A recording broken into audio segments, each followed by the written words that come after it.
Hello, நான் இங்கே விஸ்வகர்மாவை meet பண்ண வந்திருக்கேன் என்று சொன்னான். சேரில் உட்கார்ந்திருந்த செக்யூரிட்டி விக்ரமை மேலும் கீழும் ஒரு முறை பார்த்துவிட்டு, அவர் செத்து போய் ரொம்ப வருஷம் ஆகுது, இந்த இடத்துக்கு வாழ்றதுக்கா வந்தாரு, சாகிறதுக்கு தான் வந்தார் என்று அலட்சியமாக பதில் சொன்னார். அதை கேட்கும்போது விக்ரமிற்கு பயங்கர அதிர்ச்சியாக இருந்தது. அவருக்கு என்ன ஆனது, அவருடைய சாவு எப்படி நடந்தது என்று தெரிந்து கொள்ள நினைத்தான். அவரது சாவில் ஏதோ ஒரு மர்மம் இருப்பதாக விக்ரம் நினைத்தான். அந்த நேரத்தில் விக்ரமின் மனதிற்குள் ஏதேதோ தோன்றியது. டக்கென அந்த செக்யூரிட்டியை பார்த்து, அவரோட ரிலேட்டிவ்ஸ் யாராவது இருக்காங்களா, நான் உங்களை பார்க்கணும் என்று சொன்னான். யார் நீங்க, யாரை பார்க்கணும்னு வந்திருக்கீங்க, ஒழுங்கா இங்கிருந்து கிளம்பிடுங்க, இது மகேந்திரா குடும்பத்தோட வீடு, யாருக்கும் உள்ள போக அனுமதி கிடையாது, யாராவது பார்த்து ஏதாவது கேட்கறதுக்குள்ள பிரச்சனை பண்ணாம இந்த இடத்த விட்டு கிளம்புங்க என்று சொன்னார் அந்த செக்யூரிட்டி. நான் இந்த வில்லாவோட ஓனரை ஒரு தடவை மீட் பண்ணணும்னு நினைக்கிறேன், தயவு செஞ்சு என்னை உள்ள விடுங்க என்று விக்ரம் மெதுவாக செக்யூரிட்டியிடம் சொன்னான். என்னப்பா உனக்கு பிரச்சனை, ஒரு தடவை சொன்னா உனக்கு புரியாதா, பார்க்க படிச்சவன் மாதிரி இருக்க, திரும்ப திரும்ப சொன்னதையே சொல்லிக்கிட்டு இருக்க, தேவையில்லாத சீன் கிரியேட் பண்ணி என்ன டென்ஷன் படுத்தாத, ஒழுங்கா இங்கிருந்து கிளம்பு என்று அந்த செக்யூரிட்டி கோபமாக அவருடைய சேரில் இருந்து எழுந்து அவனை பார்த்து திட்டினார். செக்யூரிட்டியின் செய்கையில் கோபமடைந்த லம்போ புருவங்களை உயர்த்தி கொண்டு 2 அடி முன்னால் எடுத்து வைத்தான். லம்போவை பார்த்ததும் அந்த செக்யூரிட்டியின் முகத்தில் லேசாக பயம் தெரிந்தது. அவர் உடனே கண்களை திருப்பிக் கொண்டார். அப்போது கேண்டீன் அருகே நடந்த விஷயத்தை எல்லாம் வில்லாவுக்குள் இருந்து பார்த்து கொண்டிருந்த ஒரு அழகான பெண் கேண்டீன் அருகே வந்து விக்ரமை பார்த்து, யார் நீங்க, உங்களுக்கும் விஸ்வகர்மாவுக்கும் என்ன சம்பந்தம் என்று கேட்டாள். உடனே விக்ரம் ஆச்சரியத்துடன் திரும்பி அந்த பெண்ணை பார்த்தான். அவளது அழகு ஆளை மயக்கும் அளவிற்கு அவ்வளவு கச்சிதமாக இருந்தது. விக்ரம் எதுவும் பேசாமல் அமைதியாக நின்று கொண்டு இருந்தான். விஸ்வகர்மா இறந்து போய் ரொம்ப வருஷம் ஆச்சு, அவரோட குடும்பத்தில் இப்போ யாரும் இல்லை, எல்லாருமே கொன்னுட்டாங்க, தேவையில்லாமல் அதை பற்றி தெரிஞ்சுக்கணும்னு ஆசைப்பட்டு சாவை தேடி போய் மாட்டிக்காதீங்க, அப்புறம் உங்களால் அதிலிருந்து வெளியே வரவே முடியாது என்று அந்த அழகிய பெண் சொன்னாள். நீங்க யாரை பத்தி பேசுறீங்க, இப்போ இந்த விழாவில் யாருமே இல்லையா என்று புருவங்களை சுருக்கியபடி கேட்டான் விக்ரம். நான் யாருங்கிறது இப்போ முக்கியம் இல்லை, விஸ்வகர்மாவை பத்தி தெரிஞ்சுக்கணும்னா ஊருக்குள்ள போய் கேளு, உன்னோட சாவை நீயே தேடி போய் வாங்கிக்கணும்னு நினைச்சா நான் என்ன பண்ண முடியும் என்று அந்த காவேரி அலட்சியமாக சொன்னாள். அவர்கள் பேசிக்கொண்டு இருப்பதை கேட்டு அந்த இடத்திற்கு ஒரு சிறுமி ஓடி வந்து நின்றாள். அவள் லேசாக சிரித்தபடி விக்ரமை பார்த்து, அண்ணா நீங்க என் அப்பாவை தேடுறீங்களா என்று அந்த சிறுமி கேட்டாள். விக்ரம் அவளை எதிர்பார்ப்புடன் பார்த்தான். களைந்த தலைமுடியுடன் கிழிந்த ஃப்ராக் அணிந்து பார்க்கவே அந்த சிறுமி பரிதாபமாக இருந்தாள். சிறிது நேரம் சிறுமியை விஸ்வகர்மாவுடன் ஒப்பிட்டு பார்த்த விக்ரம், நீதான் விஸ்வகர்மாவோட மகளா என்று சந்தேகத்துடன் கேட்டான். ஆமா அண்ணா, என்னோட பேரு ஸ்ரேயா, நீங்க தேடுற விஸ்வகர்மா என்னோட அப்பா தான் என்று சோகமான முகத்துடன் சொன்னாள் ஸ்ரேயா. உடனே காவேரி அவள் தலைமுடியை பிடித்து கொண்டு, வாய மூடு, நான் உங்ககிட்ட எத்தனை தடவை சொல்லியிருக்கேன், இப்படி யார் வந்தாலும் வெளியே ஓடி வந்து பேசக்கூடாதுன்னு என்று சொல்லி அவளை பிடித்து உள்ளே இழுத்து கொண்டு சென்றாள் காவேரி. ஸ்ரேயா பின்னால் திரும்பி விக்ரமை பார்த்து வழியில் அழுதபடி அங்கிருந்து உள்ளே இழுத்து செல்லப்பட்டாள். உன் அப்பாவை பத்தி கேட்டு யார் வந்தாலும் அவங்க சாப தேடி தான் வந்திருக்காங்க, உனக்கு எதுக்கு அவங்க கிட்டலாம் பேச்சு என்று கோபமாக கத்தினாள் காவேரி. ஸ்ரேயா வழியால் கதறி அழுதாள். அந்த உரத்த சத்தத்தில் விக்ரம் கண்களை மூடி யோசித்தான். உண்மையிலேயே விஸ்வகர்மா செத்துட்டாரா? அவர் ஒரு அற்புதமான மார்ஷியல் ஆர்ட்ஸ் மாஸ்டர் ஆச்சே, அவருக்கு நிறைய கலைகள் தெரியும். ஒரு வகையில் சாருகேஷனுக்கு அவர் வளர்ப்பு மகன் மாதிரி தான் இருந்தார். டிராகன் வீட்டில் இருக்கிற பிளாக் கார்ட்ஸ்னால கூட அவரை ஜெயிக்க முடியாது. அப்படி இருக்கும்போது அவருக்கு எப்படி சாவு வந்திருக்கும்? டிராகன் ஹவுஸ் தலைவர் யாருங்கிற போட்டியில் அவரை யாராவது கொன்னுட்டாங்களா, இல்லை துரோகத்தால் ஏதாச்சும் தப்பு நடந்துருச்சா? அவர் தன்னோட சின்ன மகளை விட்டுட்டு எதிரிகள் கையில் சிக்கினது எப்படி? இதெல்லாம் நினைக்கும் போது எங்கேயோ தப்பு நடந்திருக்கிறதா தோணுதே. இந்த அழகான பொண்ணுக்கும் அந்த ஸ்ரேயாவுக்கும் இருக்கிற ரிலேஷன்ஷிப்பை பார்க்கும்போது ஏதோ ஒரு விஷயம் மர்மமாக தெரியுது. கண்டிப்பாக அந்த டிராகன் ஹவுஸை பற்றி ஏதாச்சும் தகவல் தெரிஞ்சுக்கணும், கண்டிப்பாக தெரிஞ்சுக்கணும் என்று நினைத்து ஆழமான யோசனையில் இருந்தான் விக்ரம். விக்ரமின் எதிர்பார்ப்புகளை லம்போ சுலபமாக புரிந்து கொண்டான். அவன் எதிர்பார்ப்பதைப் போலவே லம்போ செக்யூரிட்டியின் வாயை உடைத்து அவனை மயக்கமடைய செய்து அவனிடம் இருந்து சாவியை பிடுங்கி வில்லாவின் கேட்டை திறந்தான். 2 பேரும் மெதுவாக உள்ளே நுழைந்தார்கள். அந்த வில்லாவின் தோட்டத்தில் சில நடுத்தர வயது பெண்களும் ஆண்களும் நின்று கொண்டு இருந்தார்கள். ஸ்ரேயா அவர்கள் அனைவரின் முன்பும் ஏதோ தப்பு செய்ததைப் போல கைகளை கட்டிக்கொண்டு நின்றாள். இடியட், நான் எத்தனை தடவை சொல்லியிருக்கேன் யாரோடவும் வெளியில பேசக்கூடாதுன்னு. அப்படி இருந்தும் இன்னைக்கு தைரியமா வெளியே வந்து பேசுற. உனக்கு அந்த அளவுக்கு தைரியம் வந்துடுச்சா? சின்ன வயசுல இருந்தே உங்ககிட்ட இதே தொந்தரவு தான். யாரை பார்த்தாலும் உடனே ஓடி வந்து பேசிட வேண்டியது. உன்னை தினமும் காவல் காக்கிறது தான் என்னுடைய வேலையா என்று காவேரி கோபமாக ஸ்ரேயாவை திட்டிக் கொண்டு இருந்தாள். சாரிம்மா, நான் அப்பாவை பத்தி கேட்க தான் அவங்க கிட்ட பேச போனேன். இனிமே அப்படி போக மாட்டேம்மா, சாரிம்மா என்று ஸ்ரேயா தயங்கிக் கொண்டே மெதுவாக சொன்னாள். அதை கேட்டதும் காவேரி கோபமாக ஸ்ரேயாவை அறைந்துவிட்டு, என்ன அம்மானு கூப்பிடாத, நான் உன்னோட அம்மா கிடையாது. இனிமேலும் நீ இப்படியே பேசினா அப்புறம் உன்னை இங்கேயே கொன்னு போட்டுருவேன், புரியுதா என்று கோபமாக கத்தினாள். அந்த வார்த்தைகளால் ஸ்ரேயா அதிர்ச்சி அடைந்தாள். அவள் கண்களில் இருந்து கண்ணீர் வழிந்து கொண்டு இருந்தது. உன் அப்பா சாகும்போது உன்கிட்ட என்ன சொல்லிட்டு போனாரு? எங்களை இப்படி போட்டு கொல்றியே, உண்மையை சொல்லு, உன் அப்பா உனக்கு என்ன கொடுத்தாரு என்று வெறுப்புடன் ஸ்ரேயாவை பார்த்து கேட்டாள் காவேரி. உண்மையிலேயே நீ எதையோ என்கிட்ட இருந்து மறைக்கிற ஸ்ரேயா. இத்தனை நாளா நான் கேட்டும் அதை பத்தி நீ கொஞ்சம் கூட வாய் திறக்க மாட்டேங்கிற. என்னை பத்தி என்ன நினைச்சிட்டு இருக்க என்று இன்னமும் அதிகமான கோவத்துடன் கத்தினாள் காவேரி. ஸ்ரேயா எதுவும் பேசாமல் தலையை குனிந்தபடி அழுது கொண்டு இருந்தாள். பல்லை கடித்தபடி அழுகையை நிறுத்த முயன்றாள். அவளால் நிறுத்த முடியவில்லை. மிக சிறிய குரலில் வாயை மூடிக்கொண்டு அழுதபடி நின்று கொண்டு இருந்தாள். என்னம்மா இது? உங்க அப்பாவுக்கு நாங்க என்னென்னவோ செஞ்சோம். ஆரம்பத்திலிருந்து உங்க வீட்டில் நாய் மாதிரி உழைச்சிக்கிட்டு இருக்கோம். உங்களுக்கும் உங்களோட ஃபேமிலிக்கும் நாங்கள் எப்பவுமே துணையா இருக்கோம்.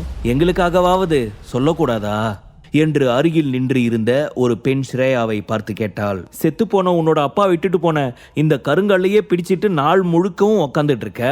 அதனால என்ன யூஸ்? ஒண்ணுமே கிடையாது என்று இன்னொரு பெண் சொன்னாள். ஒருவேளை உன்னோட அப்பா உனக்காக ஏதாச்சும் பொக்கிஷத்தை மறைச்சு வச்சுட்டு போயிருக்காருன்னு ஏதாவது நினைச்சிட்டு இருக்கியா என்று ஒரு நடுத்தர வயது ஆண் சொல்ல எல்லோரும் ஸ்ரேயாவை பார்த்து கேலியாக சிரித்தார்கள். உடனே ஸ்ரேயா கோபமாக அவர்களை எல்லாம் பார்த்து, இப்ப என்ன, உங்களுக்கு என் அப்பா என்ன சொன்னார்னு தெரியணும், அவ்வளவுதானே? என் கையில் இருக்கிற இந்த பொருளை ஒருத்தர் என்னை தேடி வருவாரு, அவர்கிட்ட கொடுக்கணும்னு சொன்னாரு. அவருக்காக தான் நான் வெயிட் பண்ணிக்கிட்டு இருக்கேன். அவர் வந்தா எனக்கு ஹெல்ப் பண்ணுவாருன்னு அப்பா சொன்னாரு என்று ஸ்ரேயா சொன்னாள். ஸ்ரேயா தன் அப்பா இறந்ததில் இருந்து அந்த கருப்பு கல்லை ஒரு குழந்தையை போல தன்னுடனே வைத்து பாதுகாத்து கொண்டு வந்தாள். உண்மையிலேயே உன்னோட அப்பா ஒரு முட்டாள். அந்த சின்ன கருங்கல்லுல அப்படி என்ன இருக்கு? எதுக்கு இப்படி லூசு மாதிரி பண்ணிக்கிட்டு இருக்க? அது சரி, யாராவது வந்து காப்பாத்துவாங்கன்னு சொல்ற, யாரு வருவாங்கன்னு நீ நினைக்கிற? உன் அப்பா தான் செத்து போயிட்டாரே. ஒருவேளை அவருக்கு சாமி கூட பேசுற சக்தி ஏதாச்சும் இருக்கா?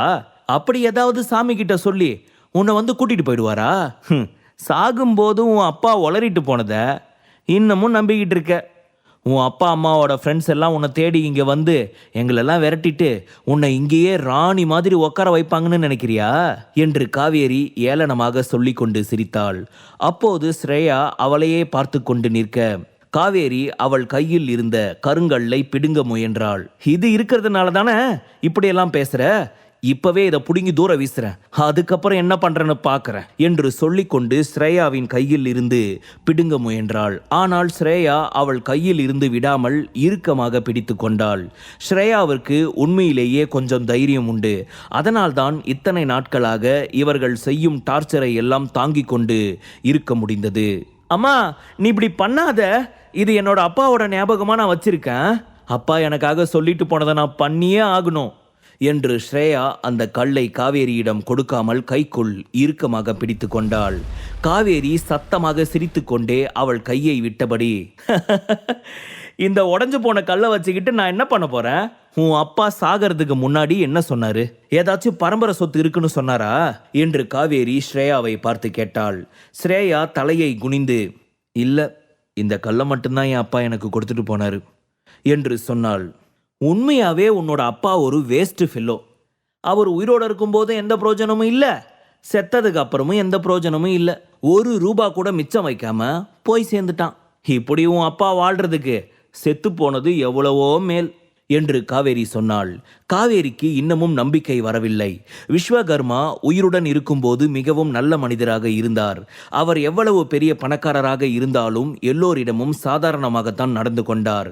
ஆனால் விசித்திரமாக அவர் இறப்பதற்கு முன்னால் வில்லாவை விட்டு வெளியே சென்று விட்டார். அவருடைய கோவிலை கூட விட்டுவிட்டார். உண்மையில் அவருக்கு என்ன ஆனது, எதற்காக இப்படியெல்லாம் செய்தார் என்று ஒன்றும் விளங்கவில்லை. காவேரி சொத்துக்கும் பணத்துக்கும் ஆசைப்பட்டு விஸ்வகர்மாவை திருமணம் செய்து கொண்டாள். ஆனால் அதனால் எந்த யூஸும் இல்லாமல் போனது. சில நாட்களிலேயே மகள் ஸ்ரேயாவிற்கு அம்மாவாகவும் இருக்க சொல்லி சென்று விட்டார். அவர் மீது இருந்த கோவத்தை எல்லாம் ஸ்ரேயாவின் மீது அடிக்கடி காட்டி சித்திரவதை செய்து கொண்டு இருந்தாள் காவேரி. காவேரியின் பேச்சில் கோபமடைந்த ஸ்ரேயா, என் அப்பா ஒன்றும் வேஸ்ட் கிடையாது, இனிமே அவரை பத்தி தப்பா பேசின நான் சும்மா இருக்க மாட்டேன் என்று பிடிவாதமாக கத்தினாள். எவ்வளவு தைரியம் இருந்தா என்னையே எதிர்த்து பேசுவ என்று கோபமாக கத்திய காவேரி ஸ்ரேயாவை அடிப்பதற்காக கையை ஓங்கினாள். அப்போது பின்னால் இருந்து நிறுத்து என்று பயங்கரமான குரல் கேட்டது. அதிர்ச்சி அடைந்த காவேரி டக்கென பின்னால் திரும்பி பார்த்தாள். மற்ற ஆட்களும் ஸ்ரேயாவும் பின்னால் திரும்பி பார்க்க அங்கே விக்ரமும் லம்போவும் கோபமாக நின்று கொண்டு இருந்தார்கள். அவர்கள் அங்கே நின்று கொண்டிருப்பதை யாரும் எதிர்பார்க்கவில்லை. காவேரி பயத்தில் அவர்களையே உறைந்து நின்றபடி பார்த்து கொண்டு இருந்தாள். விக்ரம் லம்போவை பார்த்து, லம்போ, ஸ்ரேயாவை அவங்க கிட்ட இருந்து ஒரு ஓரமா கூட்டிட்டு போ என்று சொல்ல லம்போ ஸ்ரேயாவின் அருகில் வந்து அவள் கையை பிடித்து கொண்டு ஓரமாக அழைத்து சென்றாள். நீ நீ நீ எப்படி உள்ள வந்த? என்னோட வீட்டுக்குள்ள வர்றதுக்கு உனக்கு எவ்வளவு தைரியம் இருக்கும்? செக்யூரிட்டி, செக்யூரிட்டி என்று கத்தினாள் காவேரி. வாயை மூடு, இன்னொரு வார்த்தை உங்க வாயிலிருந்து வந்துச்சு ஒருத்தரும் உயிரோட போக மாட்டீங்க என்று சொல்லி அவன் இடுப்பில் இருந்த துப்பாக்கியை எடுத்து அவர்கள் முன்னால் நீட்டினான் விக்ரம். விஸ்வகர்மாவோட மகளை அடிக்க உனக்கு எவ்வளவு தைரியம் இருக்கும்? அதுவும் சின்ன பொண்ணுன்னு கூட பார்க்காம இப்படி கொடுமைப்படுத்துற, நீ எல்லாம் ஒரு பொண்ணா என்று விக்ரம் கோபமாக கத்தினான். அழகு இருக்கும் இடத்தில் எப்போதும் ஆபத்து சேர்ந்தே இருக்கும் என்பதை விக்ரம் இன்று புரிந்து கொண்டான். அதெல்லாம் உனக்கு எதுக்கு? என்னோட ஃபேமிலியை பத்தி நான் உங்ககிட்ட சொல்ல தேவையில்லை. ஒழுங்கா இங்கிருந்து வெளியே போ. வெளியாட்களுக்கு இங்கே இடம் இல்லை. ஸ்ரேயா என்னோட புருஷனோட பொண்ணு. என்னோட புருஷனோட பொண்ணுனா எனக்கும் அவ மகதான். நான் அவளை என்ன வேணும்னாலும் பண்ணுவேன். எனக்கு அந்த உரிமை இருக்கு. அதை கேள்வி கேட்க நீ யாரு என்று கோபமாக கேட்டாள் காவேரி. இல்ல, நான் அவங்களோட பொண்ணு கிடையாது. என்னோட அம்மா பேரு சாவித்ரி. நீ எனக்கு அம்மா கிடையாது என்று காவேரியின் வார்த்தைகளை பொருட்படுத்தாமல் கோபமாக கத்தினாள் ஸ்ரேயா. எவ்வளவு தைரியம் இருந்தா எனக்கே எதிராக திரும்புவ என்று சொல்லி கோபமாக ஸ்ரேயாவை நோக்கி அடிக்க சென்றாள் காவேரி. உடனே லம்போ 2 அடி முன்னால் வந்து அவளை பார்த்து முறைத்தபடி, விக்ரம் சார், ஒரு வார்த்தை சொல்லுங்க, இப்பவே இவளை இதே இடத்துல சாவடிக்கிறேன் என்று கோபமான குரலில் கத்தினான். என்ன சாவடிச்சிடுவீங்களா? உங்களுக்கு அவ்வளோ தைரியம் இருக்கா? முதல்ல யாரா நீங்கெல்லாம் எங்க வீட்டில் வந்து எங்களையே குரலை வசதி பேசுறீங்க என்று காவேரி கோபமாக கத்தினாள். இவங்க 2 பேரையும் பார்க்கும்போது நம்ம இடத்துக்கு சாவ தேடிட்டு வந்த மாதிரி தெரியுது என்று அங்கே நின்று இருந்த ஒருவன் ஏளனமாக சிரித்து கொண்டே சொன்னான். அந்த வார்த்தைகளை கேட்டதும் கோபமடைந்த லம்போ அந்த ஆணின் அருகில் சென்று அவன் வயிற்றில் ஓங்கி ஒரு குத்துவிட்டான். அவன் 10 மீட்டருக்கு பறந்து சென்று தரையில் விழுந்தான். அவனது வாயில் இருந்து ரத்தம் கொப்பளித்தது. கீழே விழுந்தவன் சில நொடிகள் துடிதுடித்து அங்கேயே பேச்சு மூச்சு இன்றி கண்களை மூடி மயங்கினான். அவன் மயங்கிட்டானா இல்ல செத்துட்டானான்னு நீங்களே செக் பண்ணி பார்த்துக்கோங்க என்று லம்போ தீவிரமான குரலில் சொன்னான். அவனுடைய அடியை பார்த்து எல்லோரும் அதிர்ச்சியில் உறைந்து நின்றார்கள். நீண்ட நாட்கள் கழித்து ஸ்ரேயாவின் முகத்தில் இருந்து அந்த காட்சியை பார்த்து புன்னகை ஏற்பட்டது. முழு கதையையும் கேட்டு மகிழ பாக்கெட் FM ஆப்பை டவுன்லோட் செய்யுங்கள். லிங்க் டிஸ்கிரிப்ஷனில் கொடுக்கப்பட்டுள்ளது.